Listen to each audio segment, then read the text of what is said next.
అసలు సనాతన ధర్మం అంటే మీ దృష్టిలో ఏంటి? మాతృదేవో భవ, పితృదేవో భవ, ఆచార్య దేవో భవ, అతిథేవో భవ. ఇది సనాతన ధర్మం. అసతోమా సద్గమయ, తమసోమా జ్యోతిర్గమయ, మృక్షోర్మా అమృతంగమయ. ఇది సనాతన ధర్మం.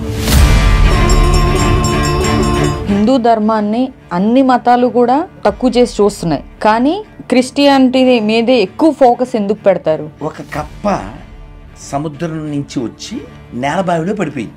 ఈ బావిలో ఉన్న కప్ప అంది, పసిఫిక్ ఓషన్ అంటే ఎంత ఉండొచ్చు అంది. చాలా పెద్దది అంది. ఈ నూతి కప్ప ఉండి ఇక్కడి నుంచి అక్కడ దూకి ఎంత ఉంటుందా అంది. ఇట్లాంటి కోట్ల కోట్ల బావులైనా దాంతో పోల్చలేము, అది హిందూ మహాసముద్రము అని చెప్పింది. Non sense. నేను పుట్టినప్పటి నుంచి చూస్తున్నాను, ఎంతకంటే పెద్దది ఎక్కడా ఉండదు. గెట్ లాస్ట్ అని. ఈ నూతి కప్పే ఈ పాపులు. ఆ హిందూ మహాసముద్రం మన సనాతన ధర్మం. తన తండ్రి భార్యలు, తనకు పినతల్లు అయిన వారిని అందరి ముందు ప్రదర్శనంగా అది చేస్తున్న అప్సులో. అటువంటి వంశంలోంచి వచ్చాడు వీడు, ఫాదర్లెస్ గాడు. వాడు గాడ్డు. ఎవరైనా కానీ ఇతర దేవతలను పూజించడానికి రమ్మంటే రాళ్ళేసి కొట్టాలని చెప్పారు. మీరేమంటారు? అదే కాదు కానీ పాయింట్. మీ నాన్నగారి పేరు అడిగాను. భయపడకండి, మీ నాన్న పేరు చెప్పండి. చెప్పండి, మీ నాన్న పేరు చెప్పండి. ఏంటి భయం ఎందుకు? మీరు ఒక నాన్నకే. బ్రిటిష్ వాళ్ళు ఏదో వాళ్ళ అమ్మని. తిరుమలలో చాలా వరకు అవకతవకలు జరుగుతున్నాయి. అది 2-3 నెలలకు ఒకసారి ఏదో రకంగా బయటపడుతూనే ఉంది. దీని మీద మీ స్టాండ్ ఏంటి గురించి? తిరుమల తిరుపతి దేవస్థానంలో పనిచేసే గొర్రెల్లారా, మీరు టీటీని వదిలేయండి. ఇంకా బెస్ట్, హిందువులు ఇచ్చిన శరీరం వదిలేయండి. అదో దరిద్రం వదిలిపోతాయి. నమ్మి బాప్తిజం పొందినవాడు రక్షించబడిన, లేకపోతే శిక్షించబడిన.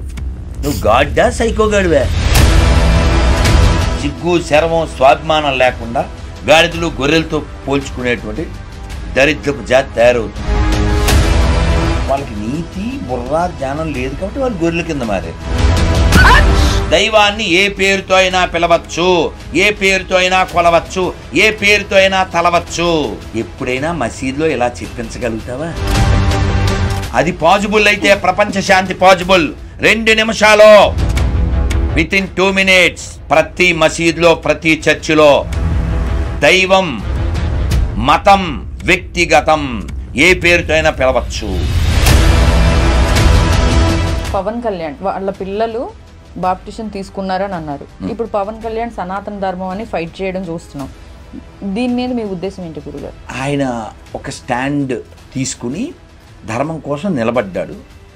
ఒక విమర్శ వచ్చిన ఆయన ఓపెన్గా ఓ మాట ఏం చెప్పాడు?